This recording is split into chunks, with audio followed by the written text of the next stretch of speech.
Hi friends, நாம் இன்றைக்கி chicken முந்திரி கிரேவி செய்ய போகிறோம். வாங்க எப்படி செய்கிறதுன்னு பார்க்கலாம். ஃபஸ்ட்டு எண்ணெய் ஊற்றி கடுகு சோம்பு போட்டுக்கலாம்.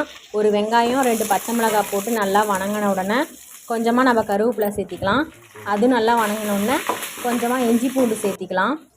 இஞ்சி பூண்டு சேர்த்தி நல்லா வணங்கினதுக்கு அப்புறமேட்டு நான் ஒரு தக்காளி எடுத்திருக்கேன். அந்த ஒரு தக்காளியை சின்ன சின்னதாக நறுக்கி சேர்த்திக்கலாம். சேர்த்திட்டு தக்காளி லைட்டாக வணங்கின உடனே நம்ம சிக்கன் சேர்த்திக்கலாம். சிக்கன் சேர்த்தின வாட்டி அது கொஞ்சம் நல்லா வணங்கட்டும். வணங்குறதுக்கு கொஞ்சமாக நம்ம தண்ணி ஊற்றிக்கலாம். தண்ணி ஊற்றிட்டு கறி மசால் 1.5 ஸ்பூன் போட்டுக்கலாம். அதுக்கப்புறமேட்டு சிக்கன் மசாலா 1 ஸ்பூன் போட்டுக்கலாம்.